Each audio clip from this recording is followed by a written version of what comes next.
ବିଦ୍ୟାଳୟ, ମହାବିଦ୍ୟାଳୟ ଓ ବିଶ୍ୱବିଦ୍ୟାଳୟରେ ନାମ ଲେଖା ସମୟରେ ଛାତ୍ରଛାତ୍ରୀ ନିଶା ଖାଇପାରିବେ ନାହିଁ ବୋଲି ଏକ ଘୋଷଣା ସ୍ୱାକ୍ଷର କରିବେ, ଯେଉଁଥିରେ ତମାଖୁ, ମଦ୍ୟପାନ ସମେତ ଅନ୍ୟ ନିଶାଦ୍ରବ୍ୟରେ ଭୟାବହ ସମ୍ପର୍କରେ ଅବ୍ୟବହିତ ଥିଲା। କ୍ୟାମ୍ପସରେ କୌଣସି ପ୍ରକାରର ନିଶାଦ୍ରବ୍ୟ ସେବନ ନ କରିବା। ଯଦି କ୍ୟାମ୍ପସର କୌଣସି ସ୍ଥାନରେ ନିଶାଦ୍ରବ୍ୟ ସମ୍ପର୍କିତ କାର୍ଯ୍ୟକଳାପ ହେଉଥିବା ନଜରକୁ ଆସେ, ତେବେ ତୁରନ୍ତ କର୍ତ୍ତୃପକ୍ଷକୁ ଜଣାଇବା ସହ ସମସ୍ତ ପ୍ରକାର ସହଯୋଗ ଯୋଗାଇ ଦେବ ବୋଲି ଉଲ୍ଲେଖ କରାଯାଇଛି। ଘୋଷଣାନାମାରେ ସେମାନଙ୍କ ନାମ, ପିତାଙ୍କ ନାମ, କେଉଁ ପାଠ୍ୟକ୍ରମରେ ଲେଖାଉଛନ୍ତି, ତେବେ କେତେ ବର୍ଷ ଶିକ୍ଷା ଗ୍ରହଣ କରିବେ ଆଦି ସମ୍ପର୍କରେ ଜଣାଇବେ। ନିଶାମୁକ୍ତ ଭାରତ ଅଭିଯାନକୁ ସଫଳ କରିବାକୁ କେନ୍ଦ୍ର ଶିକ୍ଷା ମନ୍ତ୍ରଣାଳୟ ଅଧୀନ ଉଚ୍ଚଶିକ୍ଷା ବିଭାଗ ଓ କେନ୍ଦ୍ର ସାମାଜିକ ନ୍ୟାୟ ସଶକ୍ତିକରଣ ବିଭାଗ ଏଭଳି ନିଷ୍ପତ୍ତି ନେଇଛନ୍ତି।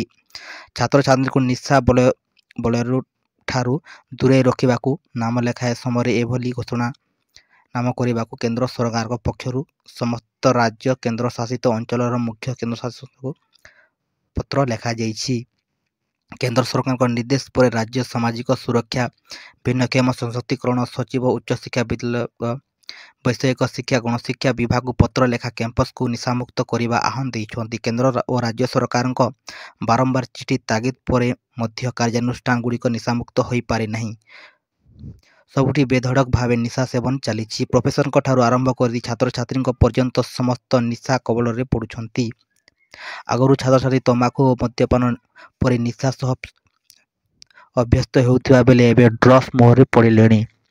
ବହୁତ ଯୁବପିଢ଼ି ଏଭଳି ଖରାପ ରାସ୍ତାକୁ ଯିବା ଦ୍ୱାରା କ୍ୟାମ୍ପସରେ ଅପରାଧିକ କାର୍ଯ୍ୟକଳାପ ବଢ଼ିବାରେ ଲାଗିଛି। ଏନେଇ ବିଭିନ୍ନ ସମୟରେ ସମୀକ୍ଷା ବୈଠକ କରାଯାଇ ବ୍ୟାପକ ଆଲୋଚନା ହେଉଥିଲେ ମଧ୍ୟ କିଛି ସୁଫଳ ମିଳିନାହିଁ, ଯେଉଁଥିରେ ଏବେ ଛାତ୍ରଛାତ୍ରୀଙ୍କ ଉପରେ ଚାପ ପକାଯାଇଛି।